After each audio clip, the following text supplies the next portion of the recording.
Hey guys, how are you today? I don't know if I'll get to my Bible reading today. Other things on my mind. I'm still digging into this government thing because I want to know. Maybe you do too. I don't know. Maybe you've already looked it up. Um, I asked the question about how did the government become or start growing big, something like that. And I found this page on government growth by Econlib, Econlib. And this was by Robert Higgs, Higgs, if you want to Google him or whatever. He may have passed by now, I'm not sure. Okay, it starts out a modern government is not a single simple thing. It consists of many institutions, agencies, and activities, and includes many separate actors, legislators, administrators, judges, and various ordinary employees. These actors act somewhat independently and even at times at cross purposes because government is complex. No single measure suffices to capture its true size. Each of the commonly employed measures has serious shortcomings and sometimes can be misleading. Nevertheless, the various measures reveal at least something about the size of government. The most common measure used by economists is government expenditure as a percentage of gross domestic product, GDP.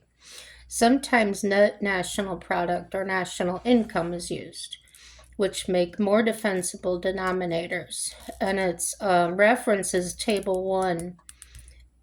Table 1 sketches the long-run growth of government in 6 countries in terms of this measure. So we're going to skip to the table.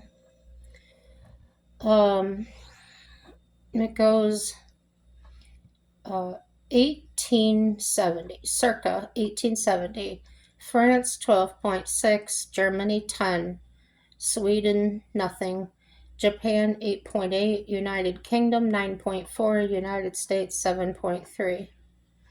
1913, France is at 17, Germany 14, Sweden 10, Japan 8, United Kingdom 12, United States 7.5. Okay, ours jumps up all the way to 32.8 in 1990. In 1960, it was 27. Okay, so while we were at our highest at 32.8, France was even higher at 49.8. And then, I'm sorry, Sweden, not France. Sweden was at 59.1. So then it was France 49.8, and then Germany at 45.1, United Kingdom 39.9, Japan 31.3. If you want to see the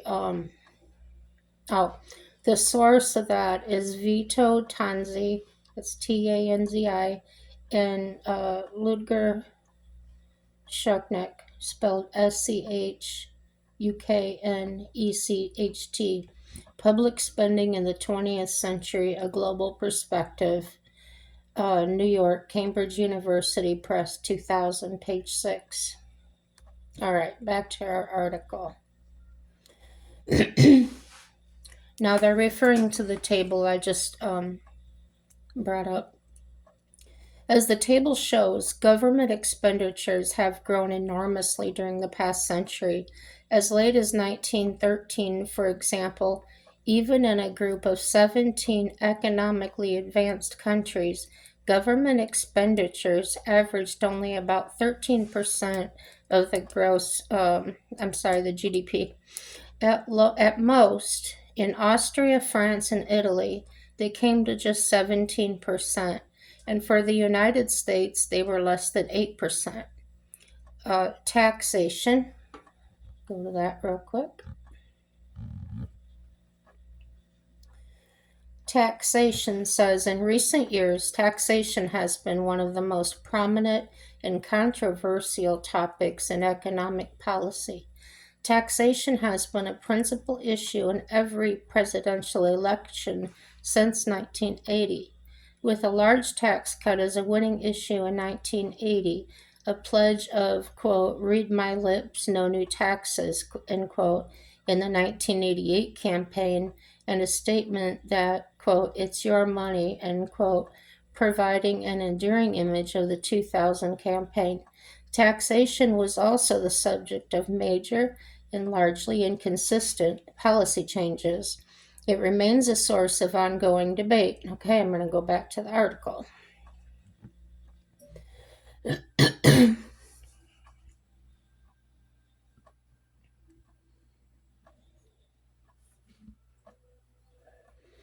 Okay, taxation and government employment were at similarly low levels.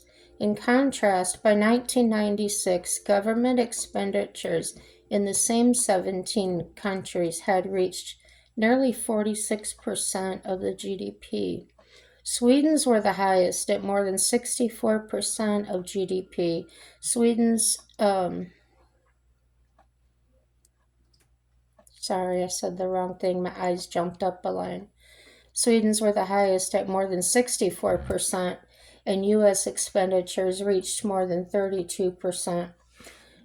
Taxation, government, employment, and other aspects of government had expanded similarly. Moreover, governments had vastly increased the scope and societal penetration of their regulation. So I'm going to look up the regulation here.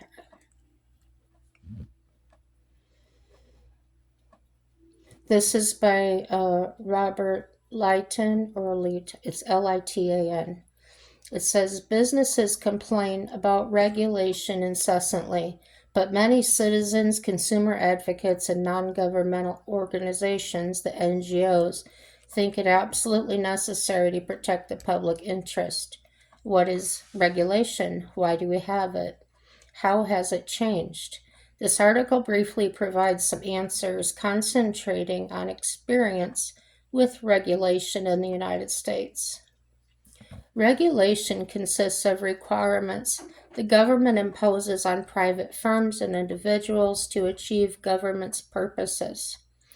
These include better and cheaper services and goods, protection of existing firms from, quote, unfair, quote, unquote, and fair competition. Let's look up competition. This is by Wolfgang Casper. He says, economic competition takes place in markets, meeting grounds of intending suppliers and buyers. Typically, a few sellers compete to attract favorable offers from prospective buyers. Similarly,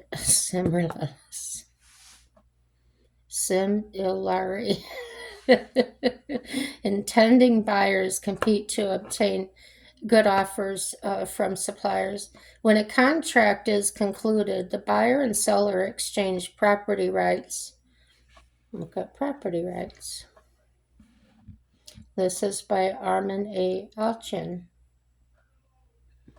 He says one of the most fundamental requirements of a capitalist economic system and one of the most misunderstood concepts is a strong system of property rights. For decades, social critics in the United States and throughout the Western world have complained that, quote, property rights too often take precedence over human rights, with the result that people are treated unequally and have unequal opportunities. Inequality exists in any society, but the purported conflict between property rights and human rights is a mirage. Property rights are human rights, he says. The definition, allocation, and protection of property rights comprise of one of the most complex and difficult sets of issues that any society has to resolve, but one that must be resolved in some fashion. For the most part, social critics of property rights do not want to abolish those rights. Rather, they want to transfer them from private ownership to government ownership. Some transfers to public ownership or control, which is similar, make an economy more effective. Others make it less effective. The worst outcome by far occurs when property rights really are abolished, says Tragedy of the Commons. We're going to go see that. And Tragedy of the Commons is by Garrett Hardin. He says in 1974, the general public got a graphic illustration of the tragedy of the commons. In satellite photos of the Earth, pictures of northern Africa showed an irregular dark patch 390 square miles in area. Ground level investigation revealed a fenced area inside of which there was plenty of grass.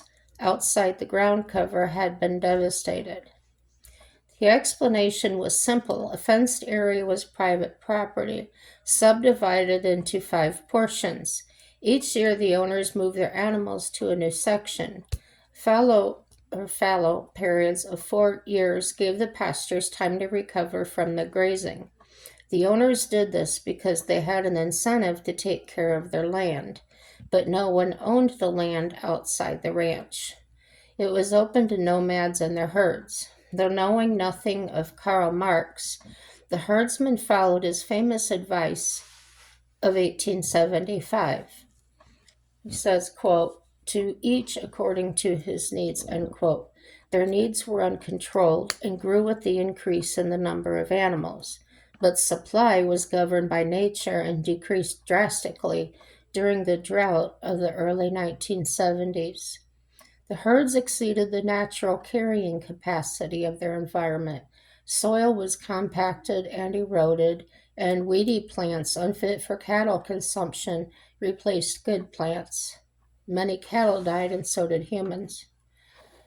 And of course, there's more to that.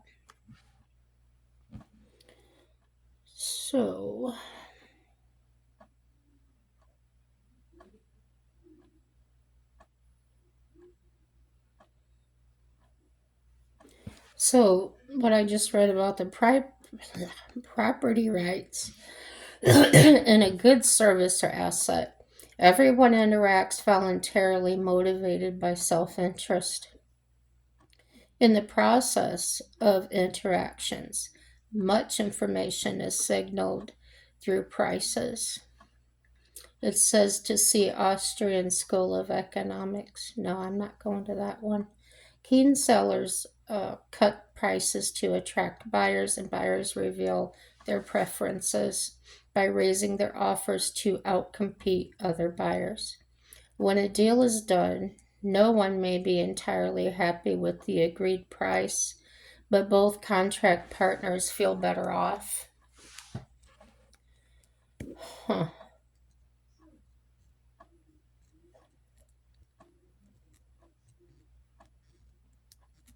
If prices exceed costs, sellers make a profit, an inducement to supply more. When other competitors learn what actions lead to profits, they may emulate the original supplier. Conversely, losses tell suppliers what to abandon or modify. I need a minute to think about that.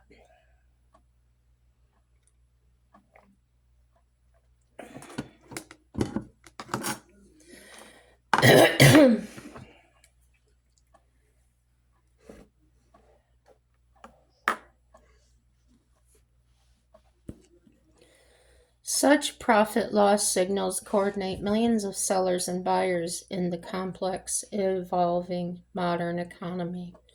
The quote, dollar democracy of the market ensures that buyers get more of what they want and expend fewer resources on what they do not want. Competitive prices thus work like radio signals. They are easy to perceive, and we do not need to know where they came from.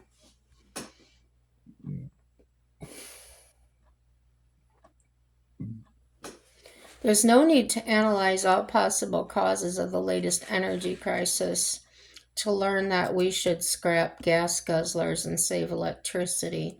And oil companies need to know only that petroleum is getting more expensive to start drilling new wells or to experiment with extracting fuel from oil shale or tar sands.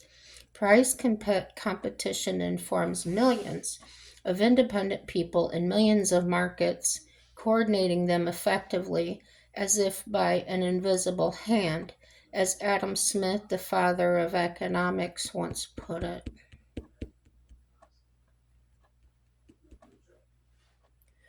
I think electricity is the most inexpensive thing to produce.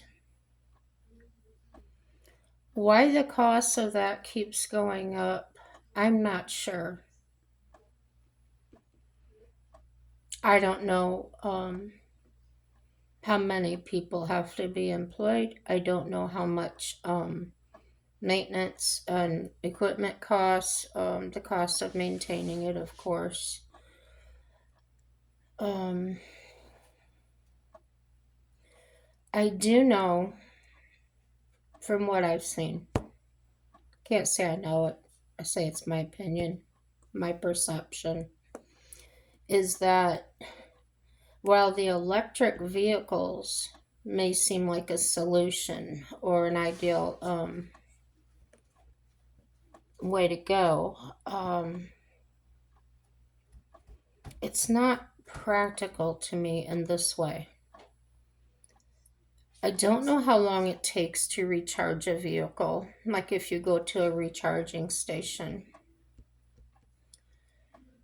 Well, let's say it takes 10 minutes. It takes less time than that to fill a vehicle with fuel. Of course, unless you're driving a big semi and you have to more than 100 gallons of fuel, it might take longer, right? So that's where I'm at in my understanding, which is probably very basic kindergarten level.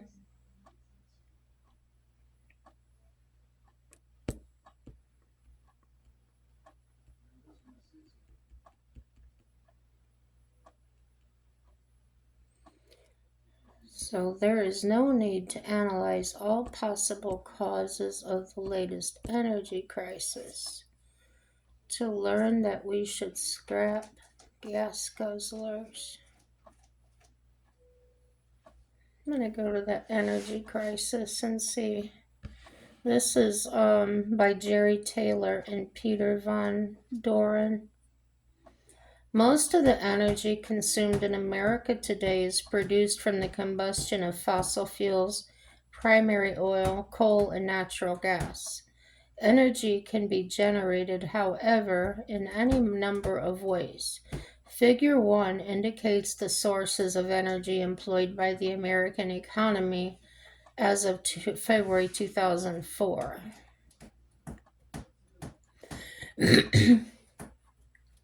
It's got coal at 1%, natural gas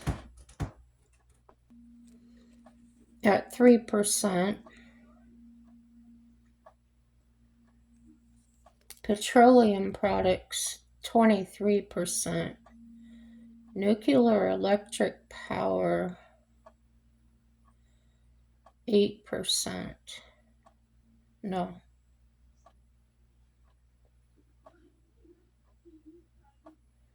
I'm not sure because it's in black, white, and gray, this pie chart is. So they've got different shades of gray, but they're so close together I may not be telling you the right numbers. I'm going to stop that.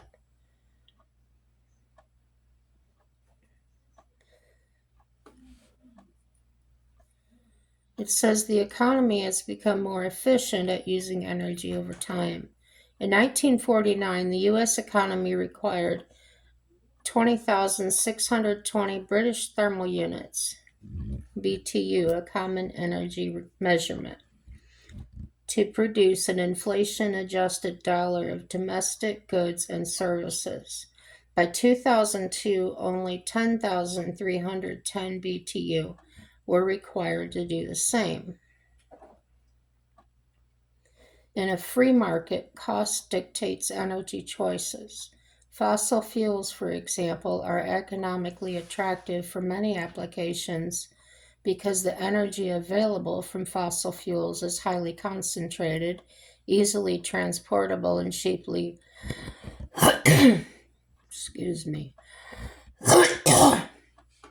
cheaply extracted.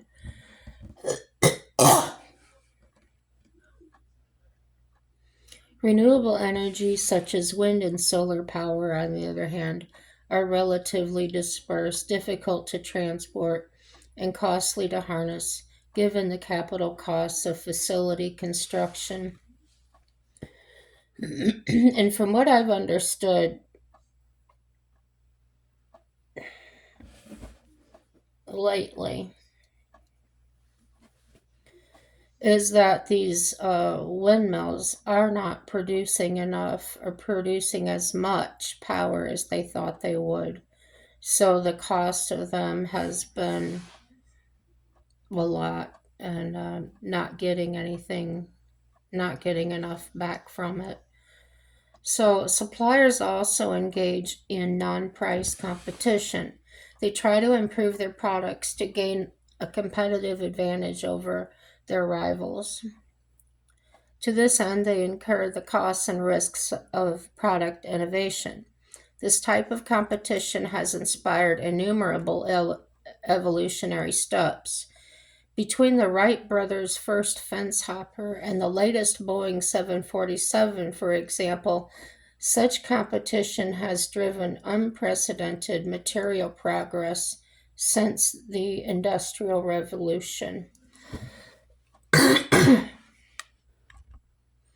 I'm sorry if I've read this already. Lost my place.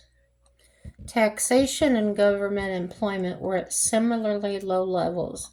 In contrast, by 1996, government expenditures in the same 17 countries had reached nearly 46%.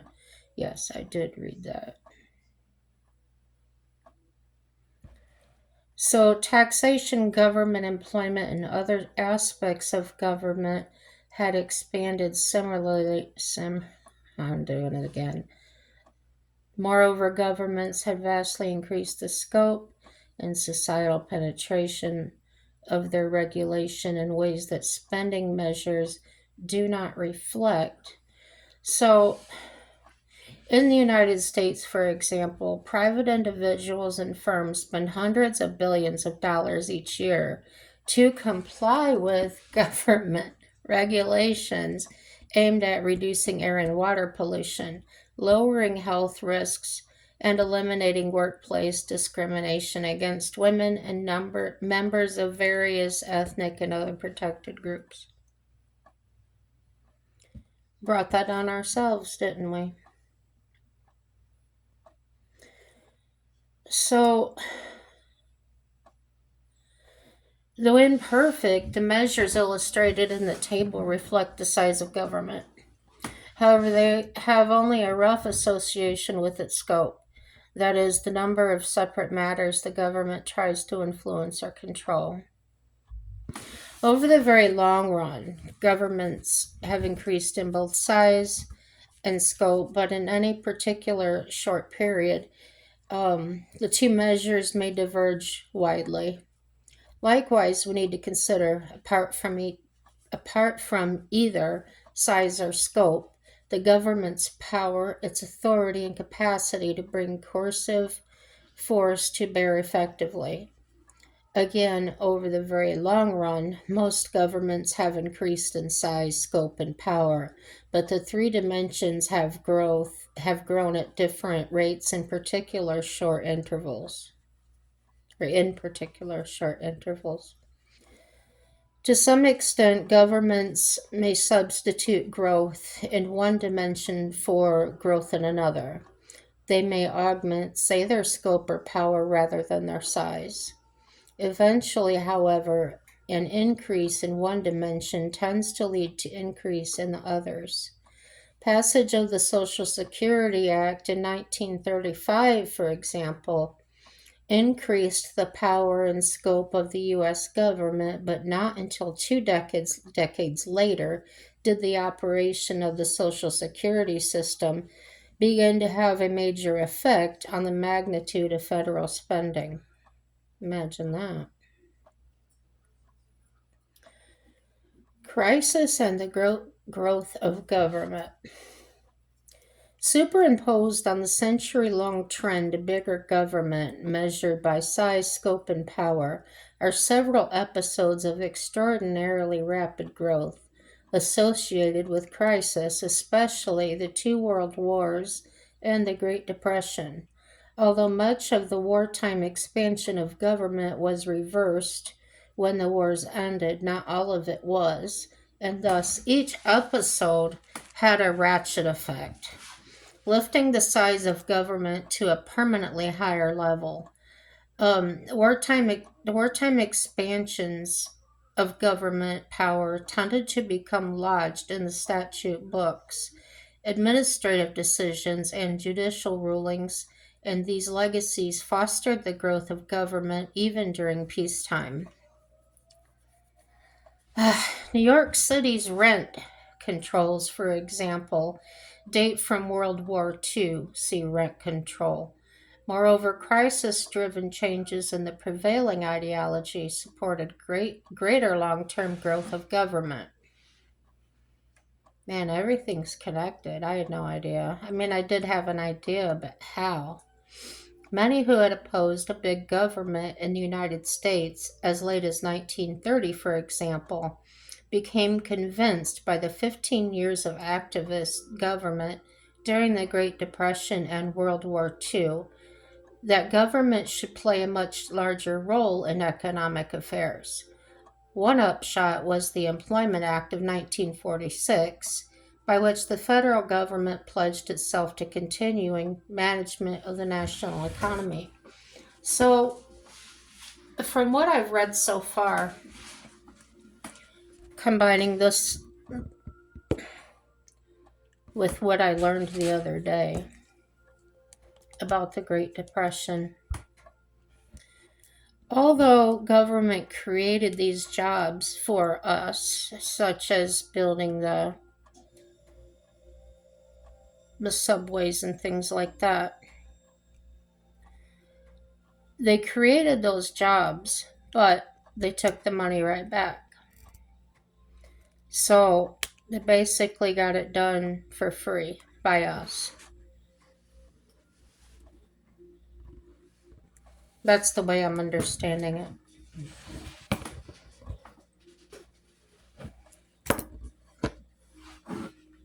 That's a problem with me.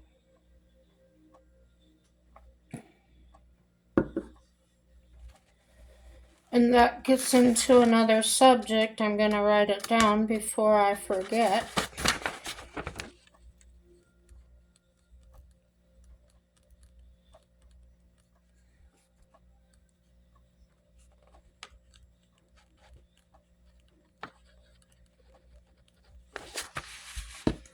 All right.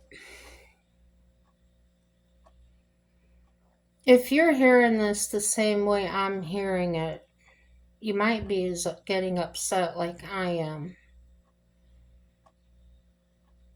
Because I'm seeing it as if the government profited off of us.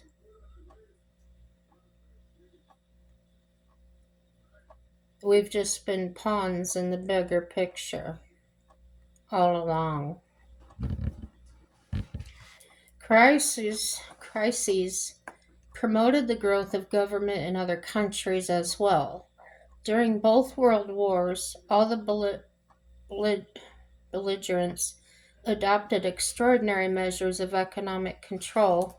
There's a word, economic control. To mobilize resources and place them at the government's disposal for war purposes. These measures included price, wage, and rent controls, inflationary increases in the money stock, physical allocations of raw materials and commodities, conscription of labor. Let's see what conscription is because I don't know what that is. This is by Christopher Jen. Okay, it says most nations, including the United States, have used military drafts at various times. Regardless of one's views on military or defense policy, a draft has many economic aspects that are inherently unfair and inefficient and unacceptable to most economists. Hence, the question of whether to have a draft is really a question of whether any expected benefits outweigh those inequities.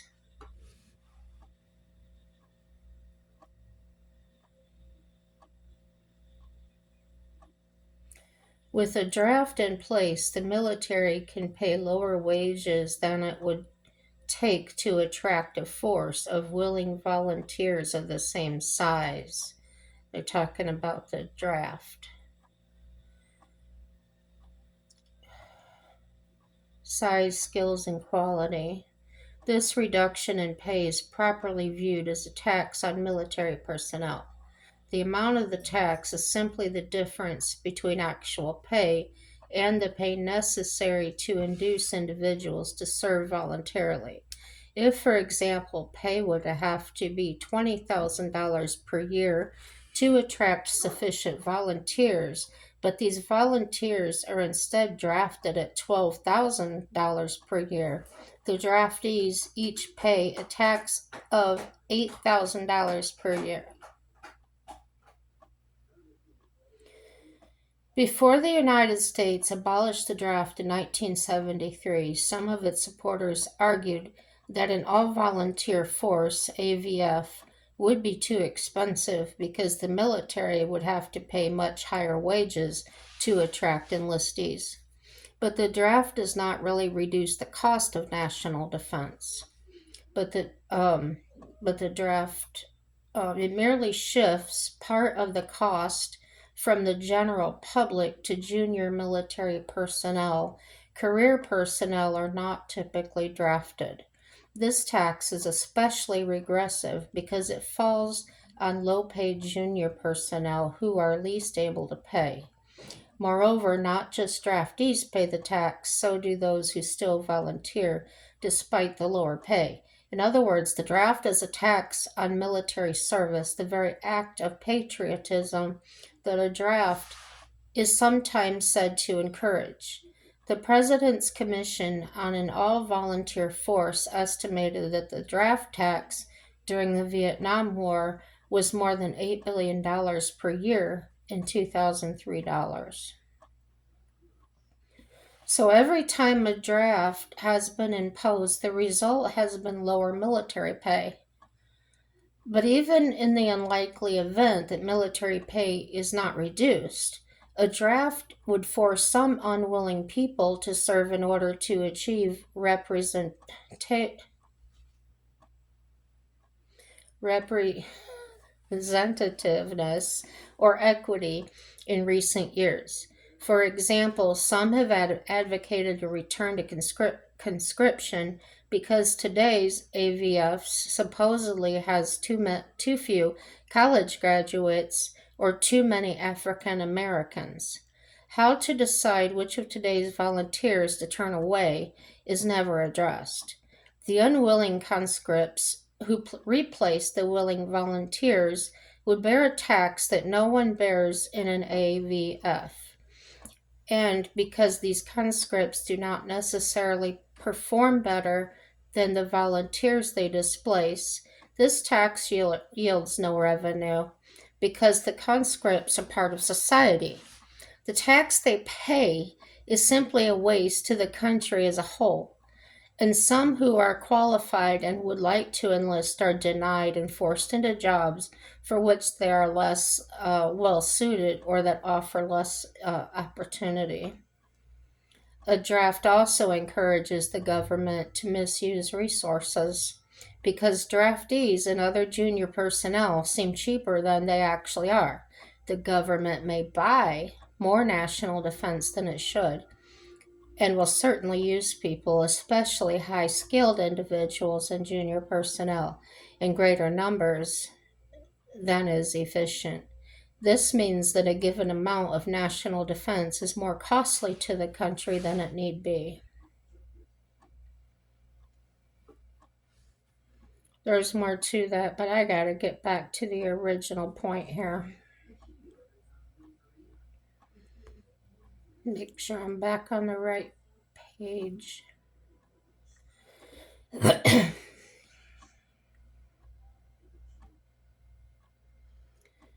Okay, I looked up conscription. It says of labor, industrial takeovers, rationing of consumer goods and transportation services, financial and exchange controls, vast increases in government spending and employment, and increased tax rates and the imposition of new kinds of taxation.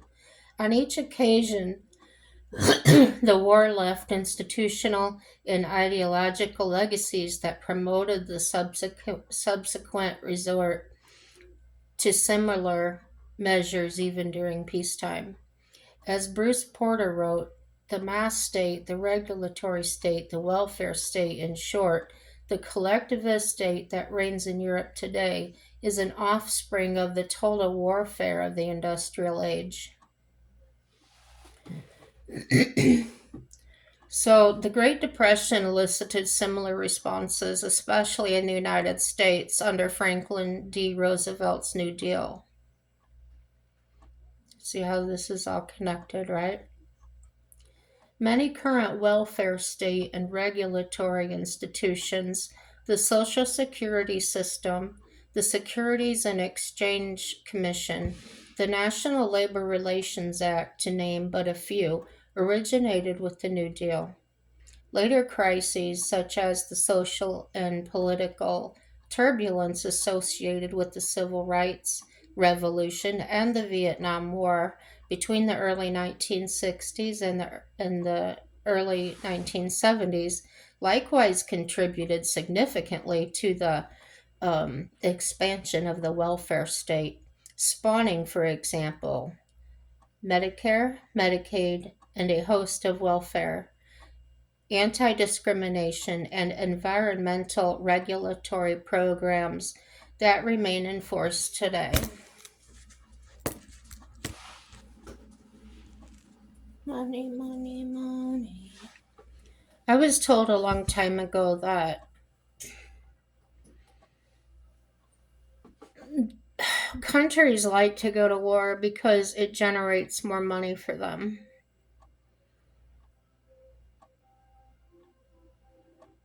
I don't know, let's see if we can find out.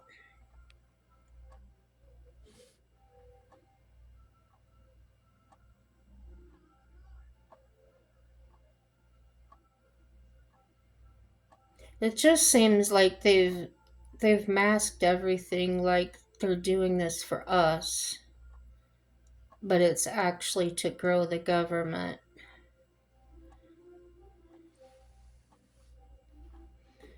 And remember, FDR was a Democrat. The New Deal.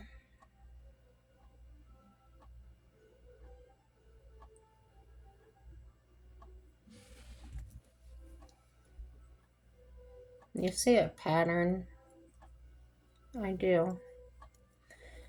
So, trends and crises interact because trends bring about the particular preconditions on which each crisis bursts.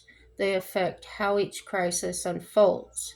And because each crisis leaves the long run condition of the economic and political systems altered, it affects later trends. Although many economists have dismissed crisis events as aberrations or statistical outliers in the growth of government, this practice is a serious mistake. The long run, after all, is nothing more than a series of short runs. Structural changes promoting the growth of government. In the 19th century, a number of interrelated modernizing changes began to accelerate: industrialization, urbanization, the relative decline of agriculture output and employment, and a variety of significant improvements in transportation and communication.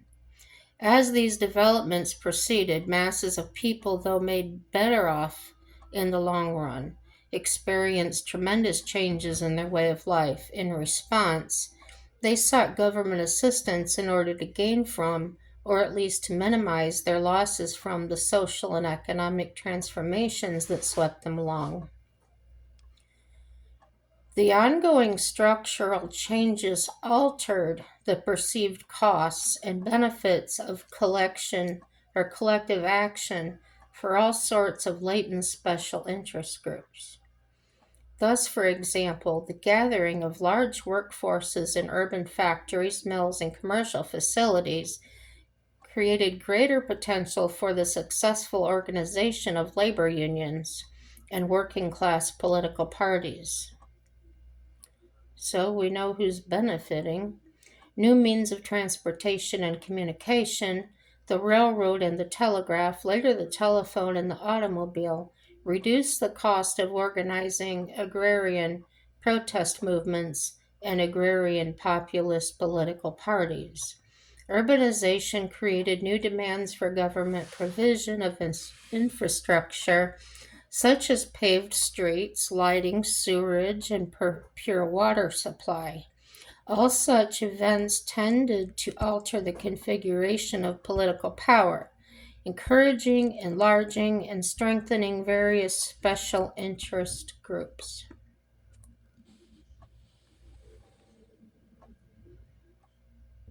I've heard about the get rid of the special interest groups since I was a kid. Lots of people say that. The structural transformations, in addition to increasing the demand for government,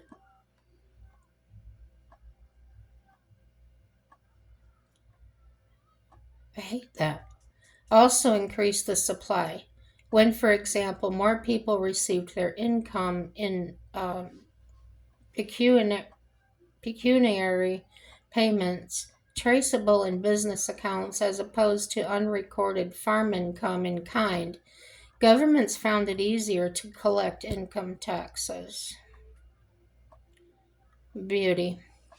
The modern welfare state is often seen as originating in Imperial Germany in the 1880s, when Otto von Bismarck established compulsory accident, sickness, and old age insurance to divert workers from revolutionary socialism and to purchase their loyalty to the Kaiser's regime. The lesson was not lost on governments elsewhere, and by 1914 most other Western European countries had enacted similar programs. The U.S. government caught up in 1935 after such policies had been adopted at state and local levels earlier in the 20th century.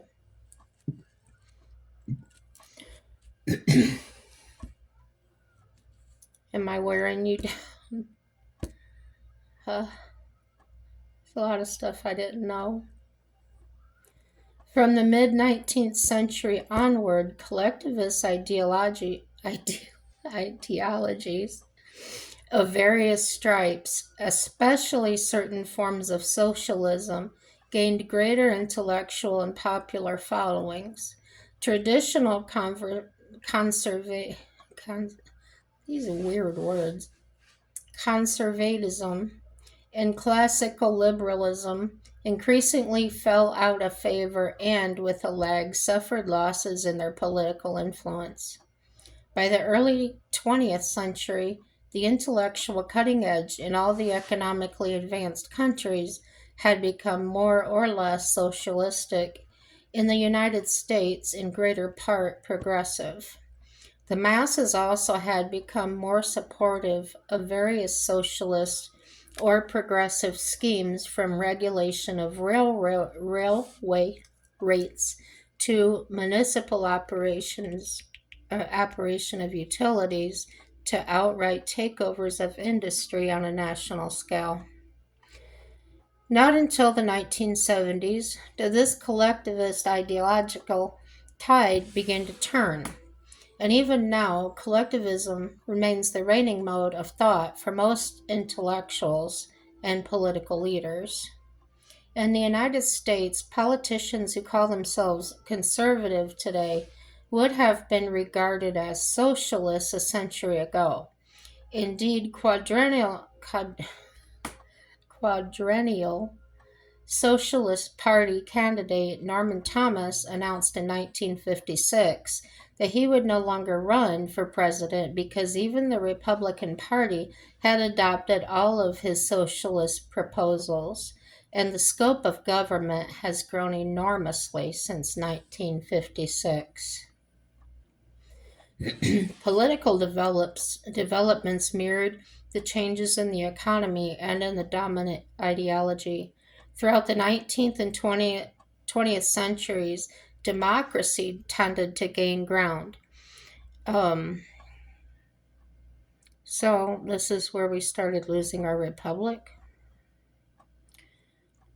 I think we lost it before that. The franchise was widened in more popular parties, including, frankly, socialist parties and labor parties closely allied with the unions, gained greater representation in legislatures at all levels of government.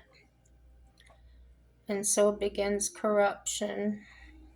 Well, didn't start there, but part of it. So more so, however, in Europe than in the United States. Everywhere the trend toward universal manhood suffrage and eventually women's suffrage became seemingly irresistible. We might note that even Adolf Hitler came to power via the ballot box. Modernizing economic transformation, collectivist ideological, you know what I'm saying, drift, and democratic political reconfiguration tended to bring about a changing balance of forces that favored, not always, but as a rule, increases in the size, scope, and power of government.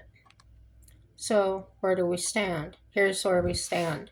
For more than half a century, the political economy of the economically advanced countries has been rife with interest groups seeking policies that make government bigger.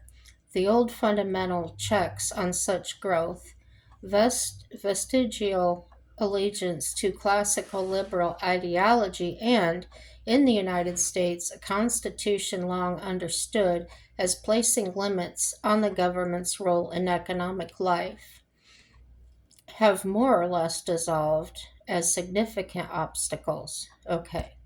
Intellectual developments during the past 30 years, however, have revived the classical liberals' hope that ultimately they may be able to stem the ongoing growth of government that now seems to be an inherent aspect of the workings of the modern political economy. So, about the author, Robert Higgs, he's a senior fellow in political economy at the Independent Institute and editor of the Independent Review. Robert Higgs, Crisis and Leviathan. Critical Episodes in the Growth of American Government, New York, Oxford University Press, 1987.